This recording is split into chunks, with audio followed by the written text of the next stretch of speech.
ನಮ್ಮ Sahyadri news channel ಅನ್ನು YouTube, Facebook ಹಾಗೂ ಇನ್ಸ್ಟಾಗ್ರಾಂನಲ್ಲಿ ನೋಡಿ. ಸಬ್ಸ್ಕ್ರೈಬ್, ಲೈಕ್ ಮತ್ತು ಶೇರ್ ಮಾಡಿ ಪ್ರೋತ್ಸಾಹಿಸಿ. ನಮ್ಮನ್ನ ತಗೊಂಡು ಓಡಿಸ್ತಾರೆ ಅನ್ನೋದು ಅವ್ರಿಗೆ ಭಯ ಇತ್ತು.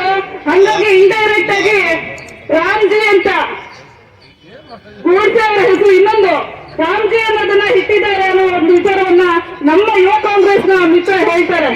ಅಂದ್ರೆ ಈ ವಿಚಾರ ಇವತ್ತು ಏನು ಕೇಂದ್ರ ಬಿಜೆಪಿ ಸರ್ಕಾರ ಮಾಡ್ತಿರ್ತಕ್ಕಂಥ ಎಲ್ಲರ ಮೇಲೆ ಮಾಡ್ತಿರ್ತಕ್ಕಂಥ ಧೋರಣೆಯನ್ನ ಎದುರಿಸುವಂತ ಒಂದು ನಿಟ್ಟಿನಲ್ಲಿ ಯುವಜನತೆ ಮುಂದಾಗಬೇಕು. ಯಾವುದೇ ಭಯವನ್ನ ಇಟ್ಕೋಬಾರ್ದು. ಸಂವಿಧಾನ ನಮ್ಮ ಹಕ್ಕು. ಸಂವಿಧಾನ ನಮಗೆ ಶಿಕ್ಷಣದ ಹಕ್ಕನ್ನ ಕೊಟ್ಟಿದೆ, ಉದ್ಯೋಗದ ಹಕ್ಕನ್ನ ಕೊಟ್ಟಿದೆ, ಆಹಾರದ ಭದ್ರತೆಯನ್ನ ಕೊಟ್ಟಿದೆ. ಇವತ್ತು ನಮ್ಮ ಮೇಲೆ ನಡೆದಿರ್ತಕ್ಕಂಥ ಮೋಸ ಅನ್ಯಾಯಗಳನ್ನ ಯಾವುದೇ ದಾಕ್ಷಿಣ್ಯ ಇದ್ದರೆ ಕೇಳಿ ಪ್ರಶ್ನೆ ಮಾಡುವಂತ ರೈಟ್ ಟು ಇನ್ಫಾರ್ಮೇಶನ್ ಆಕ್ಟ್ ಅನ್ನ ಕೊಟ್ಟಿದೆ. ಇದೆಲ್ಲ ಕೊಟ್ಟವ್ರು ಯಾರು? ಇದನ್ನೆಲ್ಲ ಕೊಟ್ಟಿರೋದು ಆಹಾರ ಭದ್ರತೆ, ಶಿಕ್ಷಣದ ಭದ್ರತೆ, ಮರೆಯೋದಿಲ್ಲ. ಅವರನ್ನ ನೆನ್ಪಿಟ್ಕೊಂಡೇ ಇರ್ತಾರೆ. ನಮಗೆ ನಾವು ಗಾಂಧೀಜಿಯವರನ್ನು ಮಾಡೋ ಜನ ನೋಡಿಲ್ಲ ಇಲ್ಲಿರೋರು ನಾವು. ಆದರೂ ಗಾಂಧೀಜಿಯವರು ಇದೇ ತರ ಇದ್ದಾರೆ, ಅವ್ರು ಈ ತರ ಮಾತಾಡಿದ್ರು, ಈ ತರ ಹೇಳ್ತಾ ಇದ್ರು, ಈ ತರ ಪಾದಯಾತ್ರೆ ಮಾಡ್ತಾ ಇದ್ರಿಂದ ನಮಗೆ ನೆನಪಿಗೆ ಹಂಗೆ ನಮ್ಮ ಸ್ಮೃತಿ ಪಟಲದಲ್ಲಿ ಬರುತ್ತೆ. ಆದ್ರಿಂದ ನಾವು ಗಾಂಧೀಜಿಯವರ ಹೆಸರನ್ನು ಬದಲಾವಣೆ ಮಾಡಿದ್ರೆ ನಮ್ಗೆ ನಿಶ್ಚಿತ ಇಲ್ಲ, ಜನ ಅವರ ಬಗ್ಗೆ ಇಲ್ಲ.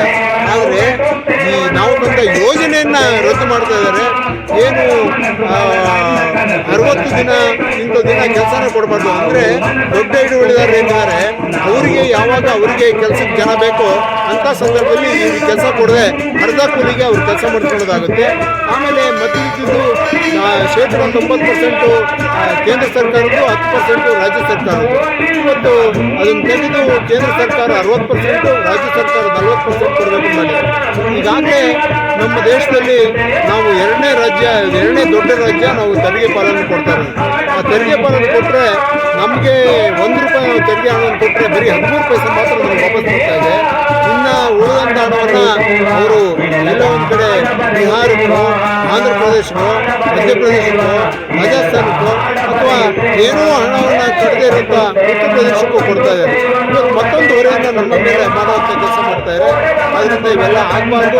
ಆಮೇಲೆ ಇದನ್ನ ಮೊದಲು ಈ ಯೋಜನೆ ಏನಿತ್ತು ಅಂದರೆ ಪಂಚಾಯತಿ ಸಂಬಂಧಪಟ್ಟಂಥ ಪಂಚಾಯತಿಗಳು ಕ್ರಿಯಾ ಯೋಜನೆ ಮಾಡಿ ತಾಲೂಕ್ ಪಂಚಾಯತಿ ಕಳಿಸಿ ತಾಲೂಕ್ ಪಂಚಾಯತಿಯಿಂದ ಜಿಲ್ಲಾ ಪಂಚಾಯತಿಯವರು ಇದನ್ನು ಅನುಮೋದನೆ ಮಾಡಿಕೊಡ್ತಾ ಇದ್ದಾರೆ.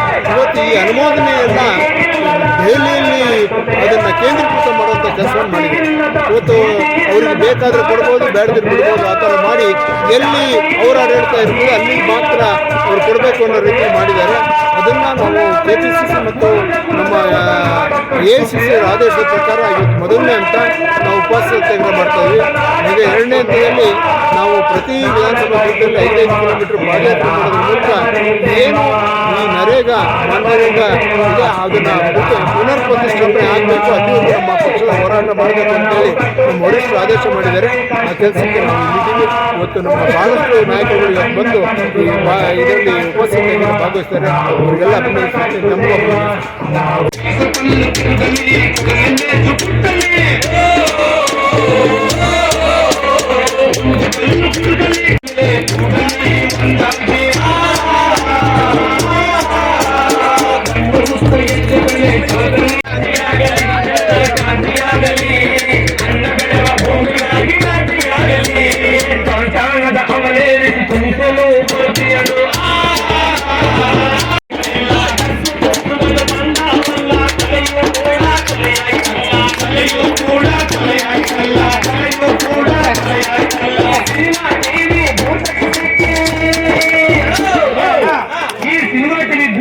ನಮಗೂ ನಾವು ಪುರುಷರಲ್ಲ ಮನೆಯಲ್ಲಿ ಯಾರು ಯಾರು ಗೊತ್ತಿಲ್ಲ ಧಾರಾವಾಹಿ. ನಾನಂತೂ ನೋಡಲ್ಲ ಧಾರಾವಾಹಿ.